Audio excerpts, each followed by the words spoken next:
Let's go check the markets at 12 noon in the East. It is green across the board. The Nasdaq is the big winner today. Of course, Apple is playing a big role in that. A new record high. It is nearing $4 trillion in market cap. Take a look at that. 11 bucks to the upside, almost 5%. It needs to finish the day above 259.02 for a record closing high. I don't know if this has been a stealth move or whatever you want to call it, but this stock seems to be back, as word is that the iPhone 17 is driving the strongest smartphone sales growth for Apple since the pandemic. All right, come on, be a little bit more excited about it. You and I have been talking about this since the summer, and I think one of the things that's important to understand, in particular with the Mag 7, is where are people in terms of positioning, sentiment, and expectations? Yes, we are getting better fundamental news regarding iPhone sales. I saw the figure. It's up about 14% relative to where we were, 17 versus the 16 on the first 10 days uptake. But I want everyone to just remember, where was Apple in 2024? Apple was negative on the year. Think about that. Where was Alphabet in 2024? It was negative on the year. And what did that do? That carried forward into 2025 this kind of muted expectation, muted sentiment, muted positioning. Everyone wanted NVIDIA. And then all you need is that one spark, that one catalyst. And maybe it was Tim Cook in the Oval Office with the president. I'm not sure if that's what it was. Maybe you can make a checklist and just say at the bottom, all the above. Whatever it might be. But it's a rebuilding of positioning. It's the moving of sentiment from somewhat muted to more bullish, and you see it reflected in the price action and strong technicals, and we're seeing it in Alphabet year to date. You saw it earlier in the year in Microsoft, and now you're seeing it in Apple. One last point. I'll tell you what. Amazon's going to be the next one. I think it's going to be a 2026 story because Amazon is now getting a little bit of the disappointment because it's not really responding the way people thought in 2025. Watch 2026, Amazon do what Alphabet, Apple, and Microsoft did this year. Let me just bring in, hang on, before you get there, I'll come to you guys and I'll get everybody involved, but I want to bring in Steve Kovac, who follows this company, this stock, obviously.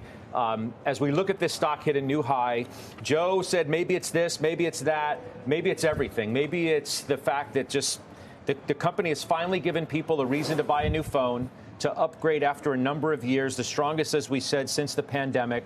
Maybe it's also Tim Cook's diplomacy, both at home and abroad, that has led this stock on this renewed run. What do you think? Yeah, the answer is yes, Scott, to all of the above, just like you alluded to.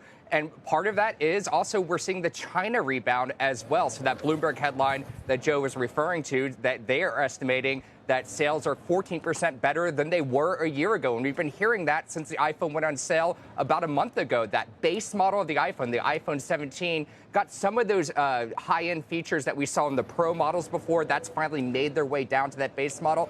And on top of that, the China subsidies are helping out a lot, too. Plus, we just woke up this morning to just tons of positive chatter from the analyst community. You have Evercore adding them to their tactical outperform list. You have Loop Capital saying the 17 lineup is blowing past all of their expectations. It's just showing this thesis that we had last year that AI could provide this big boost, that Apple Intelligence rollout to get people to upgrade. That didn't happen. That never materialized. And not just because Apple failed to deliver so many of those features. They did early on what they promised to do, and then they kind of failed.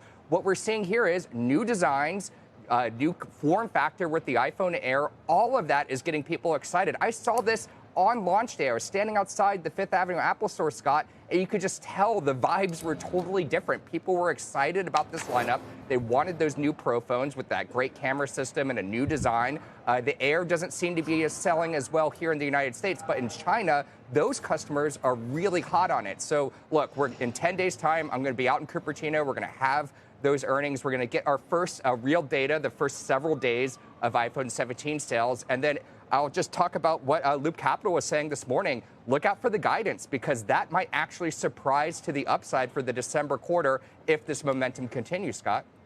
Yeah, you mentioned Loop, and they upgrade today to buy from hold, the target to 315, as you said, from 226. So the target had been blown through, and now they take it even higher. Great job, by the way, guys, on the wall. that was put together to show all of that positive news around Apple that has led to the chart looking that way. So big props back in the control room. What do you want to say? You want to rain on the parade? I totally as the only want to rain on person who this doesn't parade. own this because she doesn't own it. Because I feel like I'm sitting on another planet here. So Joe, when you said like, okay, Alphabet could be the next Apple, or Amazon, sorry, could be the next Apple. What? That means we're going to be up 1% on the year because that's where we are. We're up 1% on the year. I said next year, Amazon. Next year. What does that mean? Yeah. So next year, Amazon's going to be up 1% for the year. This is crazy to me that we're this excited about it. We're up 7% in the last 52 weeks. That's half of what the market's returned. If you look through all the Mag 7, Apple has the worst setup. It's trading at 32 times earnings. Even after this news, analyst expectations are still coming in for like 9 to 10% earnings growth ahead.